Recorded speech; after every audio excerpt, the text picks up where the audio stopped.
the printing industry in 2000 from 2008 was say 4 color, has now become 5 color and 6 color plus quota. Plus quota. So that's how the industry has evolved. Yes. Yeah. And from printing में पैसा नहीं है is the general refrain. Yeah. पैसा नहीं है तो कोई business तो छोड़ नहीं रहा. The printers used to wait outside my gate, my office, and I used to tell them कि 15 दिन के बाद में आना. Today he said I have to even plan my press. I need jobs. Yeah, so that is the change that has happened. Why should a press be running all 24 hours? If you got no job, just shut it. No, run it for 8 hours. He says, on the lighter side, when the PrintWeek India Awards is over, no one was drunk. Before moving ahead, would like to bring your attention on a wonderful new product, a reusable notebook from NARA. It's a 100% tree-free, waterproof and tear-proof notebook which can be used endlessly for years together. I think it's a great step towards a sustainable future and a new step in note-taking. I have been personally using this notebook and have been able to save 6 to 8 pages every day. If you are interested in knowing more about this product, the link for the product is in the description below.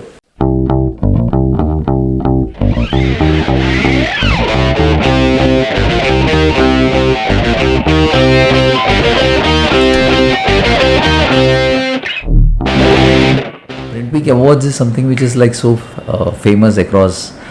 So how do you when did this idea come to your mind that PrintWeek Awards hona chahiye separately? PrintWeek Award was, we already had this property going with the PrintWeek UK. Okay, this was already there. This was already. It was very popular, and when we thought of initiating the PrintWeek India Awards in India, initially will we be able to carry out the sit-down dinners and the format that they had, and we the diktat was that we need to sort of implement it verbatim, the whole scene. I think we took up the challenge, and from the first event itself, we sort of replicated just about what the people in UK did. We're doing. Yeah, we're doing. Right from the first one. Right from the first one. Any specific learnings that you had from the PrintWeek Awards in India that this is something which is really nice, people are enjoying it? Any the very feedback? The very first show was a mega hit in terms of participation, in terms of the printers themselves coming interest, and sit down dinner was something that I don't think sit down dinners is a practice in India. Actually, I've never seen any sit down dinners event. The other thing was that you had a time limit to the event, and there were other industry events, including some of the national awards events that happened, which meandered. They kept on going on and on till late in the evening. That's something that we wanted to eliminate, and we did it very successfully. And the thing is that on the lighter side, when the PrintWeek India Awards is over, no one was drunk. So any feedback that you got from your winners or participants? No, one feedback we got from the sponsor was, and one of the years we did not do it. We had a buffet kind of a system, and they said, no, if you do it next year, if you're going to do it, we are not supporting it. So they wanted it, and in fact the feedback was that nobody does it as good as PrintWeek does. So yes. Great. We've started the conversation, so we have the cameras on, and I would like to invite you on Ink Stories. We're having Noel D'Cunha himself, who has covered the print industry so extensively over the so many years. I have been following PrintWeek magazine. I'm sure most of the people in India do read the PrintWeek magazine. I have friends who specifically wait to get the PrintWeek magazine, and they stop their work, they at least glance through the pages, and then probably over the weekend read in detail. Yeah. So how has PrintWeek been able to achieve that cult status in the print industry in India? Yeah, first of all, thank you Sujit for having me on your show. Cult status, well, I can't really say that. But yes, we've been putting in lots of effort. I mean, we started off in 2008. And I think what exactly hit was the design of the magazine. So it had a very unique cover page, which had four main themes that are there. One was man, machine, and feature types of things. So that was very attractive. The other thing that made the magazine popular was the template that we had, the news template that we had, the features template that we had, and it was well divided. So we had the news section initially, followed by the features, and then we had this product portfolio. So the compartment made it easier for reading. Yeah. The good thing was that which we now discontinued, maybe sometime later we reintroduced, is we did this buyer's guide. Okay. Tell us more. For example, it was equipment information.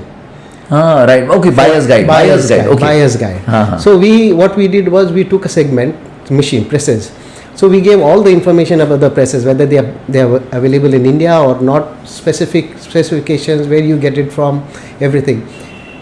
And at the end of the year, we know that printers used to tear those pages, put it together, bind it, and use it as a reference material. Lovely. Yes. So this was. So then why did you discontinue it? I'm sure people. No, what we did was we then came out with an annual issue. Okay. So we went on, and then over a period of time, there's a sort of sameness coming to it. New machines are introduced, but the new machines are not introduced on a daily basis. Right.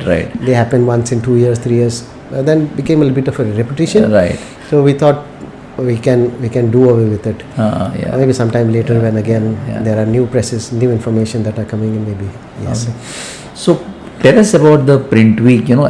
The way it is. Where did it originate from? Who are the owners of this? And a little bit more about what people don't know about the magazine. So what people don't know about the magazine is that we are sort of a baby of PrintWeek in UK.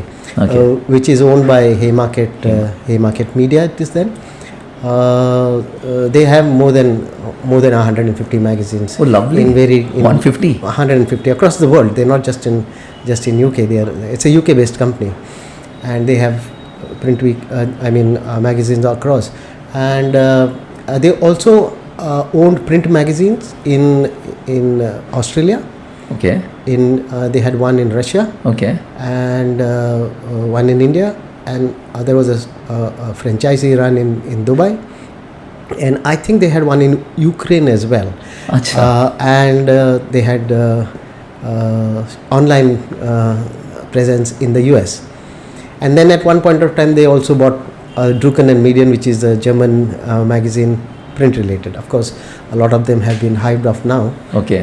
With PrintWeek being the sole print magazine under the Haymarket. Now it's under Haymarket SAC. The torchbearer. The big brand. Yeah. Yes. Yeah. So the PrintWeek India story. I mean, when did it start? We started in the month of May 2008. Okay. And we started with a print run of 13,000. Okay. Which has remained at 13,000.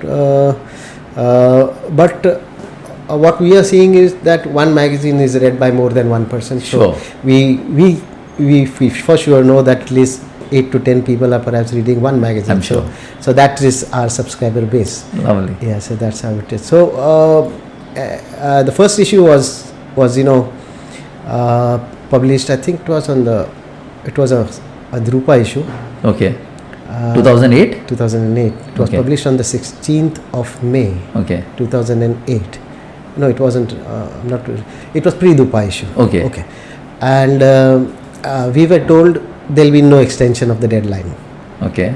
That it has to go to print on the decided date. On the decided date, Thursday. It goes to Kalajyoti on the night of Thursday. It gets printed on Friday, and on Saturday and Sunday, it will go for circulation. That day to this day, we haven't missed a single deadline. Lovely. And how do you manage that? Yes, it's a difficult task, but we are managing. Right. So who are the founding members? The founding members, basically, it's Ramu who started. I mean, who was offered to be the editor of PrintWeek. Then he roped me in, and we roped in a few others from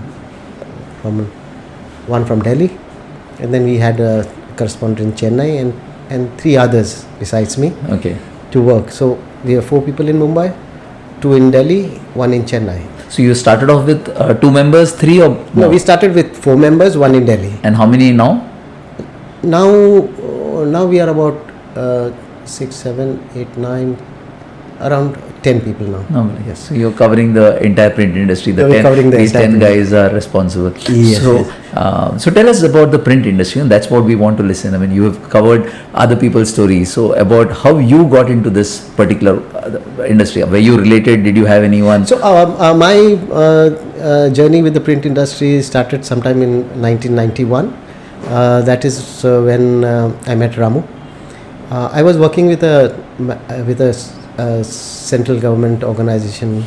Government organization, okay. which also produced a lot of publications, and there was this routine job of checking, then meeting printers, getting their codes. In those days, we used to typeset on the bromides. I'm sure. Yes, and then we had an artist who used to do the correction by cutting and pasting the alphabets. Right. So yeah, those were the days. Those were the early days. Early days of print when we used to do, and then we had our own publication, newsletter, and then the annual reports and others that we printed. So printing was something that I was familiar with. Early connect with the printing industry. Yeah, familiar with, and then when with Ramu, I started working on the BMPA, helping him rather with the BMPA, and then that journey continued. Then Ramu was also involved with Ink News. That's the magazine for the Ink Association. Okay. And then there was another plastic magazine that we were working on. So we continued to work whenever it was. So So while you were continuing your government job, so this was something just something that we on the side. Yeah, on the side, but mostly out of interest, passion. Yes, just to and so sometime to pass my time. Yes. And formally you got inducted in 2008 or anything? Formally then Ramu got this offer. Then he asked me if I'd like to join him. I was already working with him and helping him out. I then quit my job. I took, and then I joined. Now 15 years now. 15 years now. So how has it been? The initial days were rather difficult because there was this template that we had to follow. Okay. Before this, it was like from UK? Release. No, the template from UK, but also the style. So earlier, earlier times it was like you get a press release, you print the press release. You don't do much tinkering with it. Here you had to actually rewrite the story. Rewrite the story in the sense that if you got the press release, and if it's an installation story, then you call the printer up. Okay. Earlier we never called the printer. Whatever press releases came, we printed it verbatim. So here we had to actually talk to the printer, get his quote, and print it. Even if there was a press release relating to any machinery, we will not use that code that is there in the PR. We had to talk to the people, ask them questions, get the answers, relevant ones, and then use it. I think that is something that made the magazine more popular because it was not a cut copy paste. It was more like knowing your audience, and also they know that अरे ये तो मुझसे बात किया हुआ डाला है. So yes, so it's not like so they are not caught unaware. They are not caught unaware. So yes, and then we never had any problem because we generally wrote what they said. So yes, the other thing perhaps helped was my name. They thought I am a Englishman. Noel D'Cunha, yes. So when they met me for the first time, we thought you are from someone from UK, PrintWeek UK, and this is me. Nice. So 15 years. Tell us the early days. Tell us the journey. You've covered so much. There might be hundreds of or thousands of printers that you've covered over these many magazines. Yes, at least 80 to 90 printers in a magazine in each month. How many in a month? 80 to 90 at least. 80 to 90. Yes, So you would have covered a few thousands. Yes, at least. Yes. Yeah? Yeah. So tell us something, with some examples about the journey in the last 15 years. If you remember something from the old days, any particular story? Yeah, we had gone to Jack Printers. We did, then we'd gone to Prodon. And I remember the senior Prodon, Mr. Surti. Okay.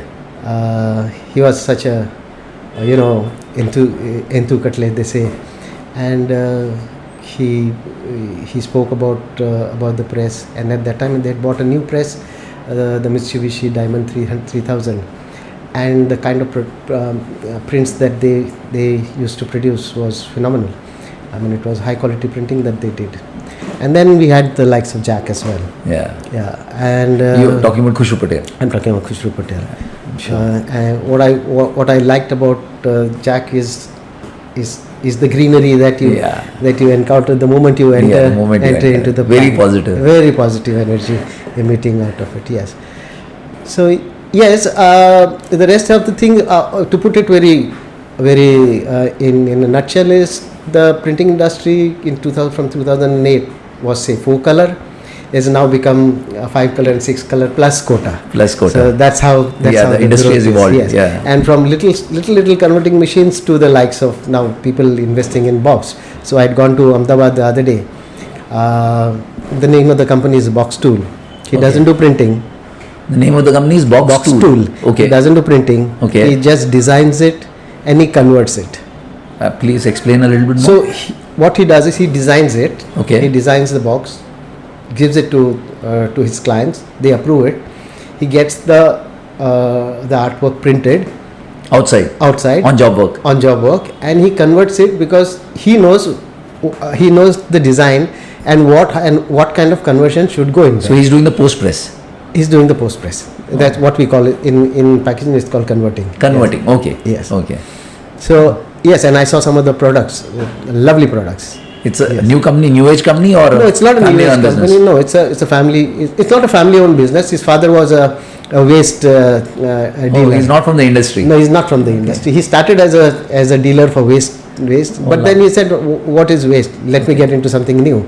He got into printing. Nice. He got into designing and packaging. Okay. Yeah, so that's. And how do you see the change that is happening with digital? A lot of new digital presses are coming right from the entry level. So in 2008, wherever I went, there were at least the Konica Minolta 6500, the model which was very famous. They sold in bulk. Agreed. Practically most of the printers did have that machine. And then I used to ask the printers, why did you buy this 6500? They said at times our customers, they want a few copies. Yeah. I can't print them on the offset. And this is like gratis. You don't. This is more as a favor. Where do you do it? You print it on the 6500. So Konica Minolta identified a very nice market for their machines. Yeah, automatically, yes. Not very high priced, not very but high. at the same time serves a certain purpose and builds a relation with the customer. Yes. So that's and probably that's the way they graduated to bigger presses. They don't still have a bigger press. They might. Okay. They might. Yeah, they don't have a bigger press. When you say bigger press, but some of them, like some of them, Kodak, HP, Kodak are the ones who have the bigger presses. Acha, Konica doesn't have, you mean? What I basically was trying to connect was that people at least get into that idea of digital printing. Yes. Who's a conventional offset printer. It was a production machine, but wasn't used for production. It was used for sampling. Slowly and steadily, they started using it because, as they say, the runs became smaller, and then suddenly digital became the answer for their production needs as well. So yes, that's how it is. So what are the trends in the packaging industry? Everyone is talking about packaging. What are the trends that you have seen, you have noticed, you have highlighted in your articles? I see a lot of people using a lot of innovative ways of producing. There's a lot of changes in the structure, and also in the inks and the coatings that they're using. Yeah. Okay. I met one. It's not a packaging company, but a label printer. Okay. And he mixes something in the coating, to produce the label, which he says this, and it will ordinarily look like a CMYK, but it's a 11 color Wow. print. Then I asked him, why so many colors? He said, what I am giving to my customer is that this particular label cannot be counterfeit. Okay. So it's more like a security. I am securing his product. Okay. And if he's willing to pay, I take it. Oh, nice. Yeah. So yes, and that's just one of the examples. But then yes, I saw, for example, this box tool that I told you. Yes. He has a brand. Yeah. He says Aujo Plastic. Aujo Plastic. Goodbye plastic. he doesn't produce anything using plastic. So that kind of a change is taking place. Yes. Okay. And in terms of your experience with the industry, do you see a lot of family-run business wanting to continue in this industry, or is there a change or shift in that space? No, there is the family-run businesses. The next generation, I mean. The next generation is coming in. I have seen very few who are not interested, but most of them are. The whole Indian print industry is family-run business, and they may have different verticals. Each one will have also some other business, but mostly. So the family-run business definitely dominate the industry. But are there newcomers coming in who are outside this? Yes, for example, there is. I met one young printer from Chennai. Okay. I think he comes from a steel production, steel background. Steel business. And he's bought a HP Indigo. And he wants to do labels. Oh, lovely. And he's doing labels, and very enthusiastic guy. And yes. And then there is another one, Mr. Rohit Badlani. I know him because I interacted with him. Okay. He comes from a very different background, and they set up a printing press to cater to his business, and now he's doing jobs outside as well. Oh, so yes, there are a number. Then I know another guy who was not into labels, but he joined to labels sometime in 2013. Aditya Kashyap. Okay. He comes from a pharma background. Achha. And again, it's the same, got in fresh. Yes. Oh, got nice. in fresh, invested in 2 machines. He's now doing good work. Lovely. Yes. So do you hear this, point? Many of the printers mention पैसा नहीं है, margins नहीं है, it's highly competitive. तो आप ये सुनते हो from your these printers whom you meet, and how do you think that they manage, or what's the kind of experience that you've had? Because there is so much of investment, so definitely they are making money. Of course, they are making money. No, but then this has been a refrain. But I don't think they're serious about printing में पैसा नहीं है. Is the general refrain. Yeah. पैसा नहीं है तो कोई business तो छोड़ नहीं रहा. Business still continues. They still continue to do printing business, and they continue to invest. So I think it's more about we being we. I think. Yeah. But one thing has certainly happened is that perhaps the margins have come down. Okay. Margins may have come down. So again, I'll give you an example from Ahmedabad, where there is one printer who was book printer, and while talking, he told me Minesh Patel is his name. I forget the name of his company. He has a big press, a big plant in Ahmedabad. So while conversating, he said, "Arey, those were the days when the printers used to wait outside my gate, my office, and I used to tell them कि 15 दिन के बाद में आना." जो jobbers. हाँ, जो भी होगा, clients, whether it is jobbers or whoever it is. He is a printer himself. I am Minesh bhai. Okay. And I used to tell my client कि भाई I've got no time now. Okay. So his customers, who wanted to print from him. My press will be free only 15 days later. That was the kind of authority. That kind of authority that they had at that time. today he said, I have to even plan my press, I need jobs. Yeah, so that is the change that has That's the happened. So if such a thing happens, of course your margins will come down, no? because the equation has changed from being a place, a seller's market to a buyer's market. And that's also because a lot of competition, a lot of new machines have come in. Yes, I think a lot of presses have come in. Yes. A lot of people saw a lot of value in printing business. They thought because there was a big margin. I remember those days, when there used to be a margin of 40%. So and that has come down to 15%. Digital presses, they were selling at 100-200 rupees a print in the initial days. Yes.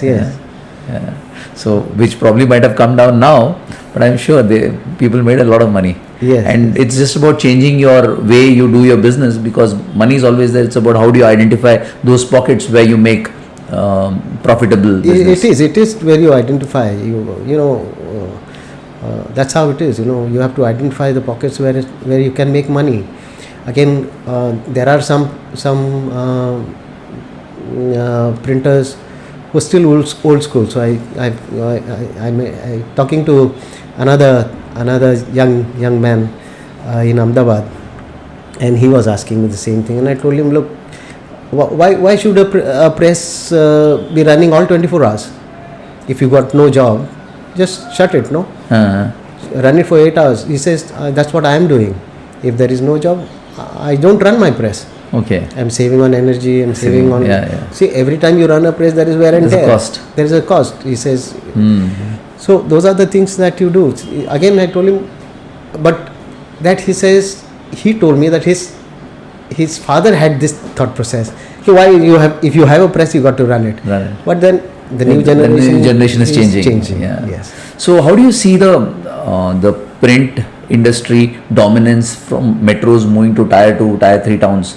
Yes, I think that has happened. That is happening? That is happening, very much happening. So you have places like Vijayawada, you have places like little pockets in the north, Ludhiana, then you have Meerut, where there are HP Indigos there. Yes. So that's how it is. It's moving. It's moving outside. I come from a place in Vasai, as I told you.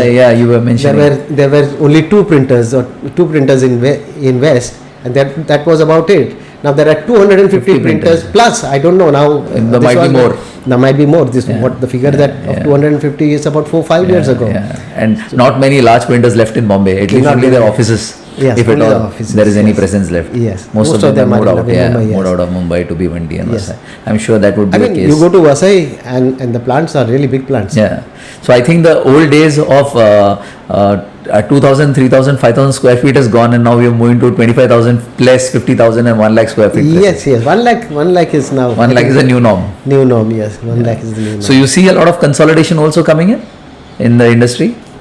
Not in the commercial segment. In the packaging segment, there are big companies who don't want to invest in a new plant. They are always looking out for a newer plants. In the recent past, there have been acquisitions. There have been acquisitions. I don't know how long will it continue. How many presses will be taken over, but if someone has created value and someone identifies that value in that business, why not? It's always better to. But there are people who are well off, but they still don't want to. Actually, that mindset has not come in, because the ones who have bought over are majorly foreign firms and not Indian companies. The Indian companies have not, in spite they might be sitting with deep pockets, barring few Indian companies, 1 or 2. Most of them are the foreign buyouts. Foreign equities or Huhtamaki or Scanum and all those. So we'll have large Indian companies also probably who would think of like Jindal bought over SMI. Yes, I think from among the Indian companies there is one Canpack who's got an Indian investor, but they've also acquired companies. Nice. In Kolkata. Yes. So for example, Canpack acquired Exquisite from Kolkata. Okay. Lovely. And I think they're looking for some more acquisitions as well. Lovely. That should happen. We need to have large printers as well in terms of making this a more formidable industry. Absolutely. To have more 1,000 crore plus players. Yes. We have We have some, but we need more. We need many more. Definitely We need many more. Yeah, That's only when the industry is going to be. For example, Canpack. Yeah. When I first met them in 2012, they were 60 crore. Today they are close to 450 crores. Lovely, grown 8 times, close to 8 times. Yes. Lovely. And the man had a vision, so Yeah. he's implementing that. Definitely. Mr. Nilesh Todi. And I met his son as well, Rak Todi, brilliant chap. Yes, and they have now moved into the e-commerce space as well with a new company. Acha. What is that? That's Altpack, they call it. Okay. Calling it Altpack. Again in the packaging space. Again, the packaging space, but e-packaging space, and they have roped in 3 professionals who were working with a company that was manufacturing, supplying to the e-companies. Mm-hmm. What they are going to do is to produce sustainable packaging, products to the e-commerce. E-commerce industry. Yeah. Very nice. Lovely. Lovely. So any thing about the trends that I missed that you think is interesting and you want to share with our viewers? Trends, really, I mean, as in everything is moving towards packaging. Everything is one moving of towards the trends, packaging. yes. And anything on the commercial printing space that there are still, Pragati does a lot of commercial printing and a lot of good commercial printers also, even still running their business and only doing commercial. Yes, so but there are some commercial printing who shut down as well post-COVID. quite a lot of them. Yes. Yes. So again, as I told you, picking your bets. Picking up best, yeah. Yeah. So you write this wonderful column, the Sunday column. Yes. So tell us more about it, the thought behind it, and so as everything, how did it start? This was Ramu's idea. Okay. And in 2014, it was this, everything was kind of going digital, and we wanted to create something that will get into people's mind, something that they need to wait, because our magazine was a monthly. Okay. And we had 3 e-bulletins going, but there was something special that we wanted to give, and that's something that people will wait for. Okay. So then I and my team were in Ahmedabad. Okay. I think we were attending a print exhibition, a small little print exhibition that happens in February in Ahmedabad. And then Ramu said, this Sunday we are doing the Sunday column. I said, but we don't have anything. He said, let's start with Ahmedabad. So yes, the first Sunday column was about Ahmedabad and the print industry in Ahmedabad. It's a very nice column. I haven't written it. Okay. It was written by Ramu. Okay. He kick-started Sunday column. So he decided, he wrote and he put it on you. Yes, he decided, because he knew he had to start it somewhere. I wasn't Nice. very keen on doing it. Okay. Because I knew it's bloody hard work. So how has been the experience? 2004. It was How many years now? 14 February I think it was. 2014. Okay. Next 9 year, years. it will be 10 years 10 next years, year. yeah, 9 years. Long. Yes. What? Now it is October. Yeah, another so 4 months to another go. 4 months, yeah, it'll be Another 10, 4 yeah, months will be 10 years. decade of Sunday column. I'm sure you'll have some special. Yeah, every Sunday when after I have done Saturday by Saturday everything is set. There is a sense of relief, that okay, ye Sunday ho gaya. And then on Monday, it gets on your, अरे क्या करना है. So daily is a hunt. Yeah. कि क्या करना है, कैसे करना है. Well, I get support from my team, but sometimes till Friday there is nothing, and then you conjure up something, and then. So which are your favorites? So my favorite, the first one was as I said very nice, but it wasn't written by me. Then sometime later, I think in 2014, I'd gone to Vasai. Okay.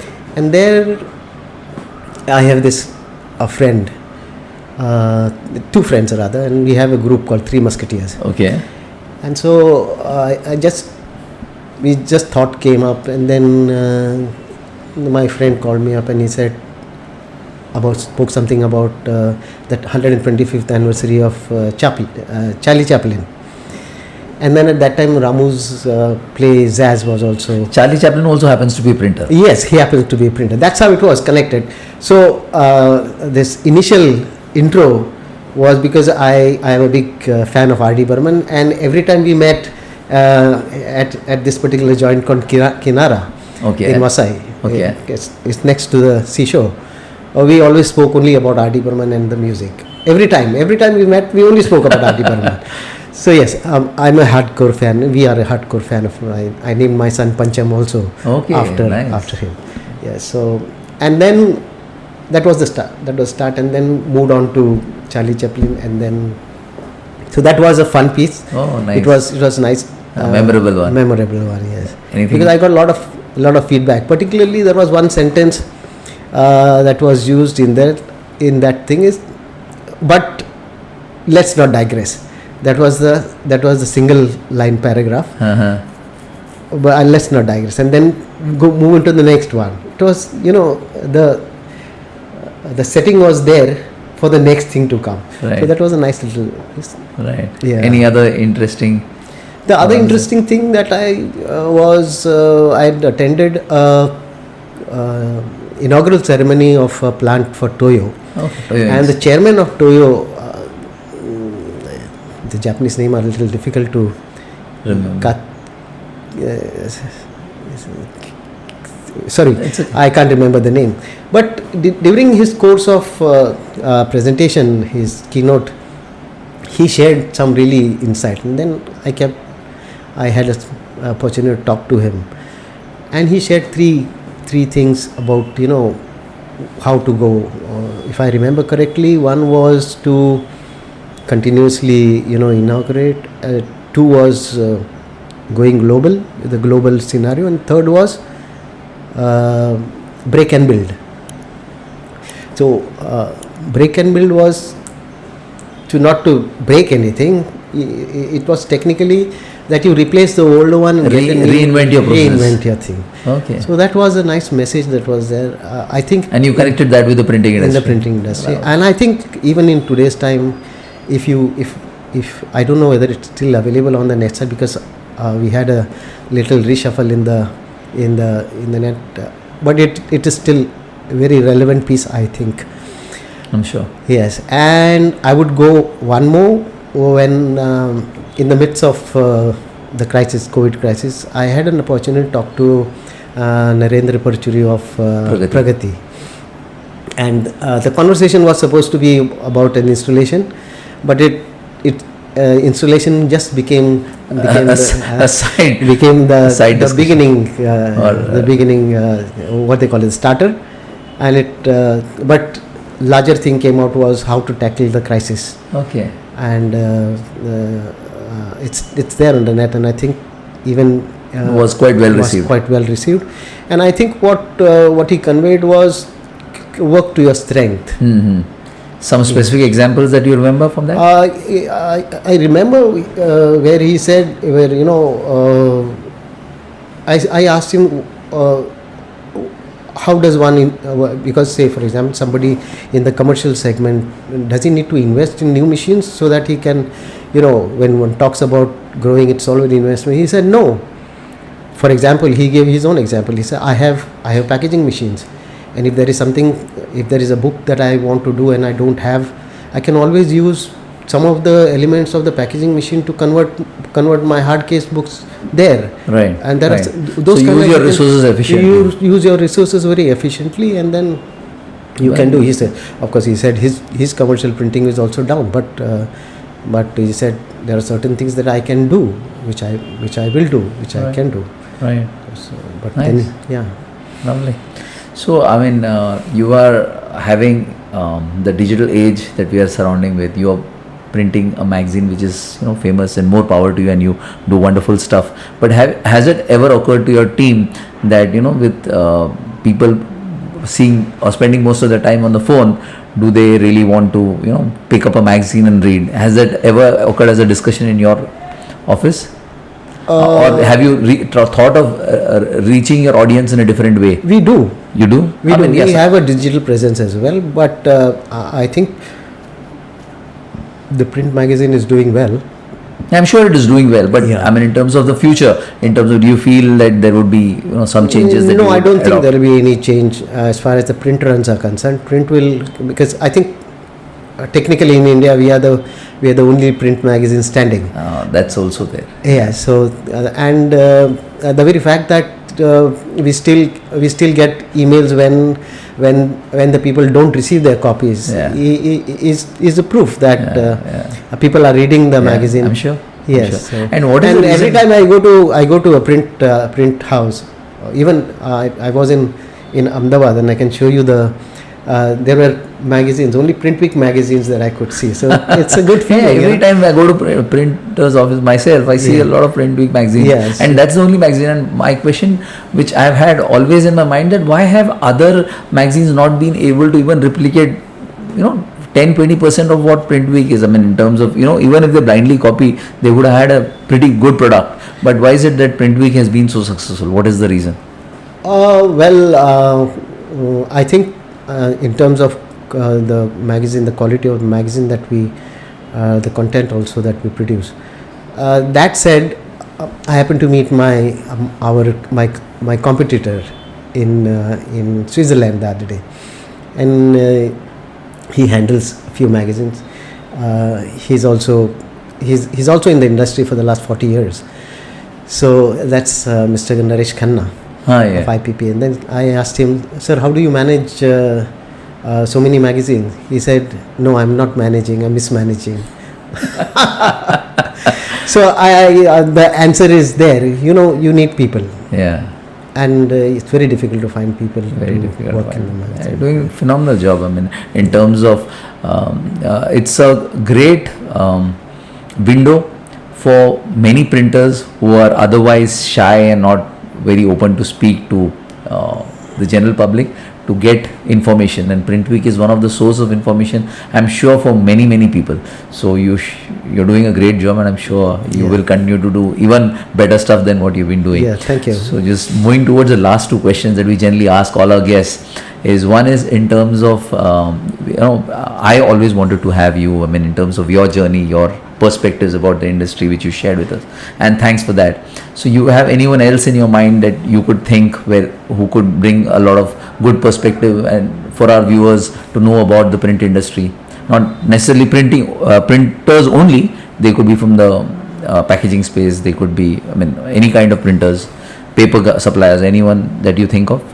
I think I saw you do something with Janus. Janus' story is a great story. That was the first one, and it was definitely well received. Yes, and then I don't know, but you must get Narendra Parachuri sometime. Yeah, we are looking forward to that. And I think Akshay Kanoria is somebody TCPL, from TCPL is somebody who can get on the show. And there is one roller manufacturing company which I was very impressed with is Acme Roll Tech. Okay. Heard of this name. The way that they began, and the way that they progressed, and increased their footprints not only in India but also in the European countries, in the global market, particularly Europe, and now they are also entering into the USA. You must talk to I don't remember. I'll get his details. Bharat is his name. I'll get his I think details. it is Bharat. Yeah. So lovely. Yes. Lovely. Thanks for the names. That'll really be of help. We'll try to get some of them. Yeah. And you are like a guru yourself in covering the print industry. The guru is Frank Romano. No, in terms of, you have done a great job and you've had a long journey. So any advice for us in terms of how could we do better? What elements could we add? What we could remove? Something? Oh, no, nothing. I have seen a few shows, this podcast types of yours, and I think you're doing a good job. There are people who are asking me, should they be taking part in your show? Of course, yes. Anybody who thanks. You have definitely spoken in favor of us at many places. I really appreciate that. Thanks on that. Yes. Thanks. Thanks again, Noel, for your time. I really appreciate you coming in and sharing your journey with our viewers. Pleasure, Sujit. Thank you. Thank you much. Thanks a lot. Yeah. Thank you. Bye.